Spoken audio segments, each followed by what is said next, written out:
महाकालेश्वर की ये अद्भुत पौराणिक कथाएं आज भी हैं लोगों से अनजान। उज्जैनी में चंद्रसेन नाम का राजा राज किया करता था। वह भगवान शिव का बहुत बड़ा भक्त था।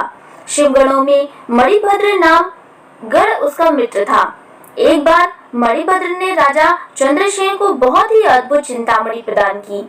चंद्रसेन ने उसे अपने गले में पहन लिया।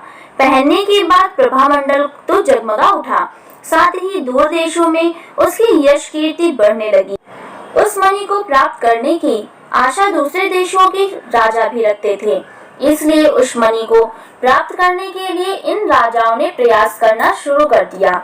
कुछ राजाओं ने उस मणि को प्राप्त करने की मांग करी तो कुछ ने विनती की, लेकिन वो राजा की अत्यंत प्रिय वस्तु थी, इसलिए राजा ने वह मणि किसी को भी देना जरूरी नहीं समझा। अंत में उन पर मणि आकांक्षी राजा ने आक्रमण कर दिया। इसी कारण से चंद्रसेन भगवान महाकाल के चरणों में जाकर ध्यान मग्न हो गए। जब चंद्रसेन ध्यान मग्न था, उस समय एक गोपी अपने छोटे बालक के साथ दर्शन हेतु मंदिर में आई। बालक की उम्र मात्र 5 वर्ष थी और गोपी विधवा थी। जब बालक ने चंद्रसेन को ध्यान मंत्र करते देखा तो वह भी पूजा हेतु प्रेरित हुआ। वह बालक भी अपने घर में एक छोटी सी स्थान में जाकर बैठ गया और भक्ति भाव से शिवलिंग की पूजा करने लगा। थोड़ी समय पूर्व उसकी माता ने उसे भोजन के लिए बुलाया, लेकिन बालक वहां नहीं गया। फिर उसकी माता ने उसे बुलाया, लेकिन वह फिर से नहीं आया। जब माता स्वयं चलकर आई तो उसने देखा कि बालक ध्यानमग्न होकर भगवान शिव की पूजा कर रहा है। उसे कुछ भी सुनाई नहीं दे रहा।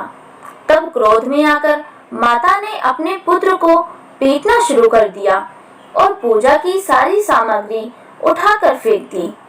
ध्यान से मुक्त होकर जब बालक चेतना में आया तो उसने देखा कि उसकी पूजा की सारी सामग्री नष्ट हो चुकी है। फिर अचानक से उसकी व्यथा में चमत्कार हुआ। भगवान शिव की दया दृष्टि से वहां पर एक सुंदर सा मंदिर निर्मित हो गया था। मंदिर के बीचों बीच एक दिव्य शिवलिंग विराजमान था एवं बालक द्वारा सज्जित पूजा सामग्री भी थी।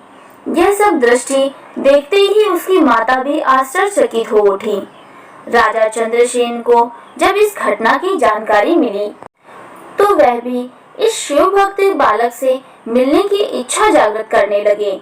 अन्य राजा जो इस मणि के लिए युद्ध पर उतारू थे, वह भी उस बालक को देखने पहुंचे। तभी राजाओं ने मिलकर चंद्रसेन राजा से क्षमा मांगी और सब मिलकर महाकाल की पूजा अर्चना करने लगे। तभी वहां पर राम भक्त श्री हनुमान जी अवतरित हुए और उन्होंने बालक को गोद में उठाकर सभी राजाओं और उपस्थित जन समुदाय को संबोधित करना शुरू किया।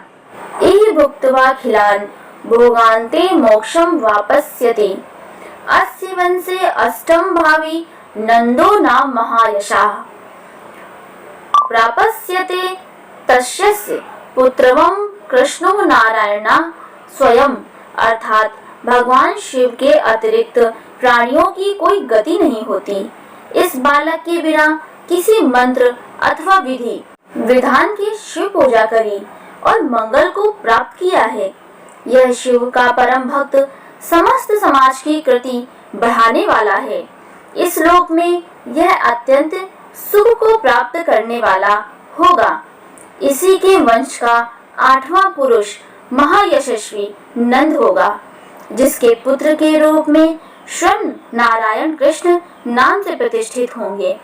लोग कहते हैं कि भगवान शिव तभी से उज्जैनी में स्वयं विराजमान हैं।